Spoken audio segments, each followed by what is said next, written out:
اللہ رب العزت نے ارشاد فرمایا وَأَقِیمُوا الصَّلَاةَ وَآتُوا الزَّکَاةَ، نماز قائم کرو اور زکوٰۃ ادا کرو، وَارْکَعُوا مَعَ الرَّاکِعِینَ، اور رکوع کرنے والوں کے ساتھ رکوع کرو۔ اس آیت کریمہ میں اللہ رب العزت نے 3 حکم ارشاد فرمائے ہیں۔ سب سے پہلا ہے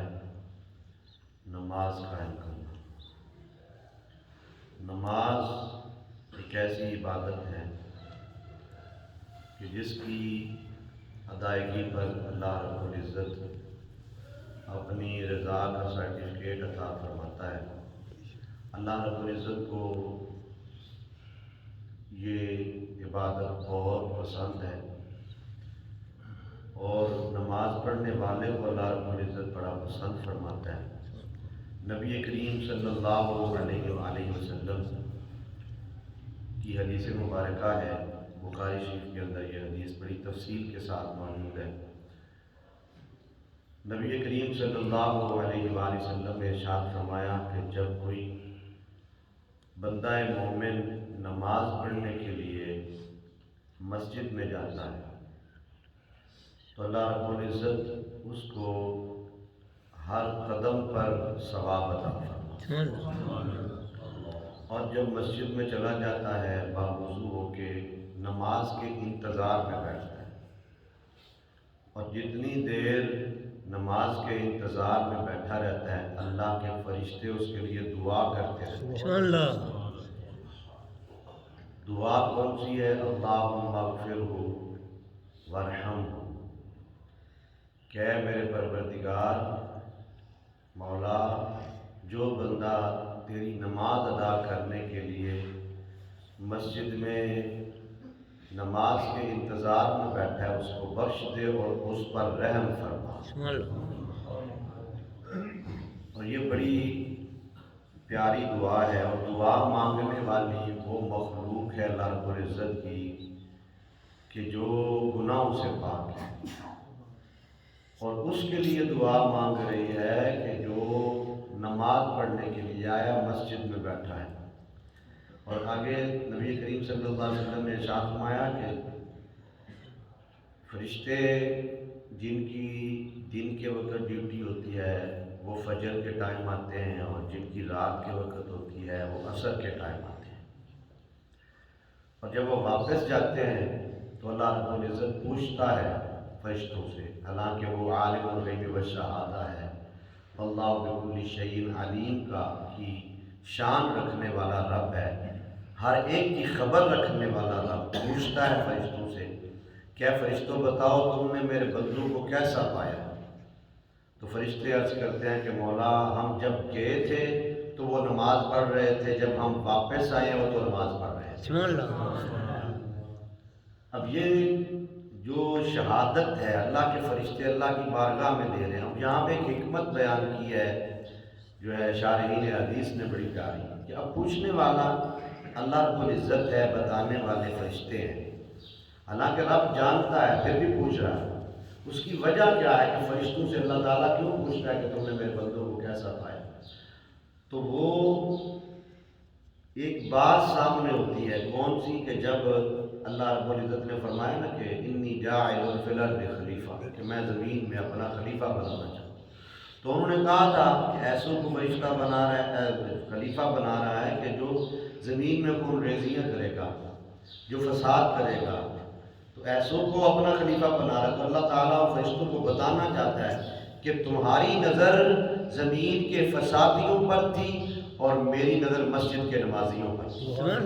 تم فسادیوں کو دیکھ رہے تھے، تم خون ریزیاں کرنے والوں کو دیکھ رہے تھے، فساد برپا کرنے والوں کو، لیکن میں اپنے نمازیوں کو دیکھ رہا تھا۔ جب دیکھیں کہ یہ کتنی پیاری عبادت ہے کہ جس کے بارے میں نبی کریم صلی اللہ علیہ وسلم نے تفصیل کے ساتھ اس کی فضیلت بیان فرمائی ہے، اور قرآن پاک میں 700 مرتبہ اس کا ذکر ہے، 700 مرتبہ، اور 80 مرتبہ صریحاً رب نے نماز کا حکم ارشاد فرمایا ہے۔ 80 مرتبہ اس عمل کا حکم دیا گیا، وہ عمل کتنا رب کو پسند ہوگا، اور پھر اس کی فضیلت خود اللہ رب العزت نے قرآن پاک میں بیان فرمائی ہے۔ یہ تو حکم کی آیت میں نے آپ کے سامنے تلاوت کی ہے نا، سورہ انفال کے اندر اللہ تعالیٰ فرماتا ہے الذین یقیمون الصلاۃ ومما رزقناہم ينفقون، وہ لوگ جو نماز ادا کرتے ہیں اور میرے راستے میں خرچ کرتے ہیں، وہ کون لوگ ہیں؟ فرمایا اولئک هم المؤمنون حقا، فرمایا یہی وہ لوگ ہیں جو سچے لوگ ہیں، یہی وہ لوگ ہیں جو سچے لوگ ہیں۔ اب ذرا غور کریں، میں اکثر کہتا ہوں کہ ہم اپنے ذہن سے یا اپنی سوچ سے بہت ساری باتیں کرتے ہیں، یہ نماز پڑھنی ہے تو ایج بھی کرنا ہے، نماز پڑھنی تو اب یہ وہ لوگ باتیں کرتے ہیں جنہوں نے پڑھنی نہیں ہوتی، جنہوں نے نماز پڑھنی نہ ہوتی، پھر ان کو بڑے دلائل آتے ہیں، وہ فلانا بندہ بھی نماز پڑھتا ہے تو نماز پڑھ کے وہ ایج کرتا ہے، فلانا بھی کرتا ہے تو ایج کرتا ہے۔ میں کہا بھی اس کو چھوڑو، اپنی بات کرو، آپ اس کی طرف تو دیکھ رہے ہو، اپنی بات کرو نا، آپ نے کتنی نمازیں پڑھی ہیں یا آپ نے نماز پڑھ کے جو ہے وہ کیا کیا ہے؟ آپ نماز پڑھو، اس کو بتاؤ کس طرح نماز پڑھی جاتی ہے۔ پڑھنی نہیں ہے تو اس پر پھر ڈرلیں دینی جو کوئی یہ ہے سچا بندہ ہے، ہوتا ہے سچا وہ ہوتا ہے۔ لیکن میں کہا تیری بات تو تیرا خیال ہے نا، تیری سوچ ہے، لیکن یہاں پہ اللہ اپنے کلام میں جب فرما رہا ہے کہ نمازی جڑا ہے نا اولئک هم المؤمنون حقا، فرمایا یہی وہ لوگ، یہی وہ مومن ہیں۔ پہلے فرمایا مومن، اور مومن ہونے کی سند اللہ عطا فرما رہا نمازی کو۔ اس لیے نبی پاک صلی اللہ علیہ وسلم کی حدیث مبارکہ فرمایا اگر تم ایسے بندے کو دیکھو نا کہ وہ باہر بازار میں کام کر رہا ہے، اب اپنی جو ہے وہ مصروفیات میں مصروف ہے، لیکن اس کا دل مسجد میں لگا ہوا ہے، اس کا دل مسجد میں لگا ہوا ہے، کیا وہ اپنے کام ہے، سارے کام وہ اپنے کار کر رہا ہے، لیکن اس کے ذہن میں جو ہے وہ یہ ایک بات ہے کہ فلاں نماز کا ٹائم، میں نے نماز پڑھنی ہے، وہ کام کر رہا ہے لیکن دل مسجد کی طرف لگا ہوا ہے۔ میرے کریم آقا صلی اللہ علیہ وسلم نے ارشاد فرمایا بغیر سوچے سمجھے اس کے ایمان کی گواہی دے دو، اس کے ایمان کی گواہی دے دو کہ وہ سچا مومن ہے کہ جو نمازی ہے، وہ سچا مومن ہے جو نمازی ہے۔ پھر فرمایا کہ سچے لوگ ہیں لہم درجات عند ربہم، ان کے لیے ان کے رب کے پاس بہت زیادہ درجات ہیں، ومغفرت، اور مغفرت ہے، ورزق کریم، اور اللہ تعالیٰ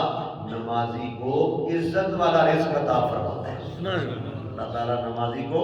عزت والا رزق عطا فرماتا ہے۔ کس انداز میں اللہ تعالیٰ نے نمازی کی شان بیان کی ہے، اور مختلف الفاظ کے اندر اللہ رب العزت نے بے شمار قرآن پاک کی، میں نے عرض کیا ہے کہ 700 مرتبہ، اب ان 700 مرتبہ میں اللہ تعالیٰ نے اس انداز میں نمازی کی شان بیان کی ہے، نمازی کا مقام بیان کیا ہے، اور پھر بتایا ہے کہ جو میری بارگاہ میں آ جاتا ہے، جو میری بارگاہ میں آ کے جھک جاتا ہے، میں اس کو کیا انعام عطا فرماتا ہوں۔ حضور کے ایک صحابی حضرت ربیعہ بن کعب رضی اللہ عنہ، آپ کی ایک ڈیوٹی تھی کہ نبی پاک صلی اللہ علیہ وسلم کو کے ساتھ دن کے وقت رہتے تھے، اور حضور نبی اکرم صلی اللہ علیہ وسلم کو وضو کروایا کرتے تھے۔ اب یہ جو حضور کو وضو کروانے کی شان بخاری شریف کے اندر ایک بڑی پیاری حدیث مبارکہ ہے حضرت عبداللہ بن مسعود رضی اللہ تعالیٰ کے حوالے سے۔ حضور کے ایک صحابی حضرت امام محمد ابن سیرین رحمۃ اللہ علیہ فرماتے ہیں کہ میں جو ہے مسجد نبوی میں آیا تو میرے دل میں خیال ہوا کہ کاش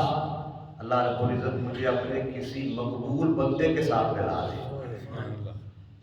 آج تو بندہ اپنے آپ کو سب کچھ سمجھتا ہے، میں بڑی شہ ہوں، میں ہی کر لینا تھا، منو کڑی لوڑے بندے ہیں۔ اب یہ جو محمد بن سیرین ہے یہ حضرت بن مالک کے جو غلام ہیں اور پھر تابعی ہیں، یہ محمد بن سیرین تابعی ہیں، اور تابعی وہ ہوتا ہے جس نے صحابی کی زیارت کی ہو۔ آپ فرماتے ہیں میں مسجد نبوی میں آیا ہوں مسجد نبوی میں، لیکن خواہش کیا کر رہا ہوں کہ اللہ تعالیٰ مجھے اپنے کسی مقبول، اپنے کسی پسندیدہ بندے سے ملا دے۔ تو ان کی ملاقات ہوتی ہے حضرت ابو درداء رضی اللہ تعالیٰ حضور کے صحابی کے ساتھ، اور جب وہ دل کی بات بیان کی نا، کہا کہ میں ابو درداء میں نے خواہش کی تھی تو اللہ تعالیٰ نے میری خواہش پوری کیا کہ آپ حضور کے بڑے پیارے اور بڑے مقرب صحابی ہیں، آپ سے میری ملاقات ہو گئی تو میرے لیے بڑی اعزاز کی بات ہے، بڑی فضیلت کی بات ہے۔ آگے سنیں حضرت ابو درداء جو بیان کرتے ہیں، فرماتے تم کہاں سے آئے ہو؟ کہا میں کوفہ سے آیا ہوں۔ کہاں سے آیا ہوں؟ کوفہ سے۔ کہا وہاں تمہیں حضرت عبداللہ بن مسعود نہیں ملے؟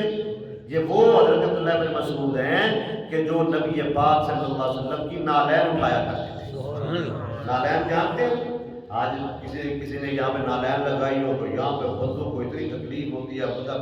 سوچ میں پڑ جاتا ہے، کہتا ہے جی یہ کیا ہے جی وہ کیا ہے، یہ عقیدت کی۔ اب یہاں پہ حضرت عبداللہ بن مسعود کی شان کیا بیان کی جا رہی ہے؟ حضرت ابو دردہ کہتے ہیں ان کو نہیں ملے، حالانکہ وہ صحابی رسول ہیں، نمازی بھی ہوں گے، غازی بھی ہوں گے، وہ سب کچھ ہیں، بڑی شان ہے، لیکن انہوں نے سب سے پہلی بات جو کی، کہا کہ وہ حضور نبی اکرم صلی اللہ علیہ وسلم کے نالین اٹھایا کرتے تھے، اور پھر حضور کو ان کے پاس پانی کا لوٹا ہوتا تھا، اور اس لوٹے سے حضور کو وضو فرمایا کرتے تھے، حضور کو وضو کروایا کرتے تھے۔ یعنی یہ وضو کروانے کی شان بیان کی جا رہی ہے۔ اب میں آگے تفصیل میں نہیں جاتا، میں نے صرف اشارتاً بات کی ہے کہ یہ اتنے اعزاز کی بات ہے حضور کو وضو کروانا۔ حضرت ربیعہ کہتے ہیں میں نے عرض کی یا رسول اللہ صلی اللہ علیہ وسلم، میں وضو کر رہا تھا، وضو کروا رہا تھا نبی اکرم صلی اللہ علیہ وسلم کو، تو نبی پاک نے فرمایا سل ربیعہ، یہ بخاری شریف پڑھ رہا ہوں، لیکن میں اکثر کہتا ہوں بخاری پڑھا کرو لیکن ساری پڑھا کرو، بخاری پڑھا کرو لیکن ساری پڑھا کرو۔ سل ربیعہ، مانگ ربیعہ کیا مانگتا ہے؟ آج جو تو مجھ سے مانگے گا میں تمہیں عطا کروں، مانگ۔ آپ فرماتے ہیں میں نے کہا یا رسول اللہ صلی اللہ علیہ وسلم مجھے تھوڑا وقت دے، میں سوچ لوں میں نے کیا مانگنا ہے۔ سوچنے کے بعد آپ فرماتے میرے دل میں خیال، دنیا کی چیزوں کا خیال پہلے آیا، پہلے خیال بنتا ہے نا، انسان ہے، دنیا کی چیزوں کا خیال آیا کہ دنیا کی چیزوں میں سے کون سی چیز مانگوں۔ اب خیال آیا نا دل میں، تو کہتے ہیں پھر دل میں خیال آیا کہ دنیا کی چیز تو فانی ہے، فنا ہونے والی دنیا ہے، اس سے کیا مانگنا ہے؟ وہ نہ مانگو جو باقی رہنے والا ہے، یہ دنیا کی چیز میں کیا مانگوں؟ کہا یا رسول اللہ صلی اللہ علیہ وسلم مجھے میرے لیے آپ جنت جو ہے وہ اللہ سے مانگے، مجھے جنت عطا فرما۔ میرے کریم آقا صلی اللہ علیہ وسلم نے ارشاد فرمایا کہ یہ خیال تمہیں کیسے آیا، کس نے تمہیں مشورہ دیا؟ کہا یا رسول اللہ صلی اللہ علیہ وسلم مشورہ تو مجھے کسی نے نہیں دیا، بس دل میں خیال آیا کہ دنیا کی چیز کیا مانگوں تو پھر وہ نہ مانگوں کہ جو ہمیشہ کے لیے اللہ تعالیٰ عطا فرماتا ہے بندے کو۔ تو میرے کریم آقا صلی اللہ علیہ وسلم نے ارشاد فرمایا یہ تیرے لیے میں نے جنت اللہ سے مانگ لی،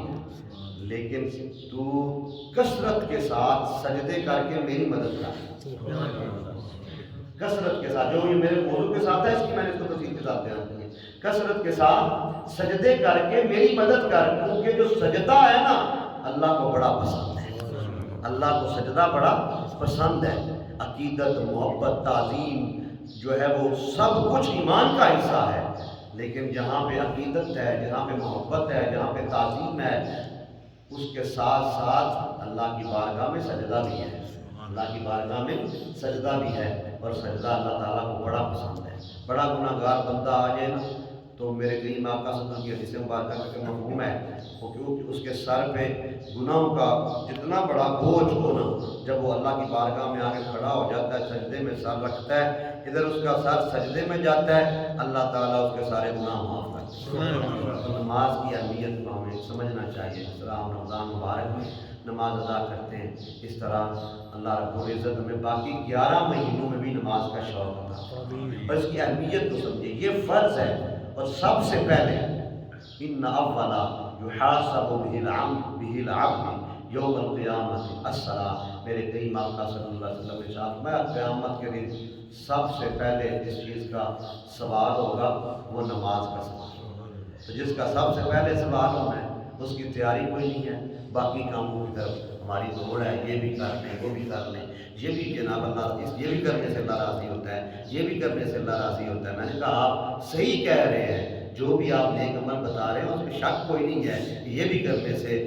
کرنے سے اللہ راضی ہوتا ہے، لیکن جہاں پہ اللہ رب العزت سب سے زیادہ راضی ہوتا ہے وہ نماز ہے۔ وہ کیا ہے؟ نماز ہے۔ آپ جو ہے وہ اپنے لیے، میرے لیے، سب کے لیے دعا کیا کریں، عمل کی دعا کیا کریں کہ اللہ تعالیٰ ہم سب کو 5 وقت نماز پڑھنے کی توفیق عطا فرمائے۔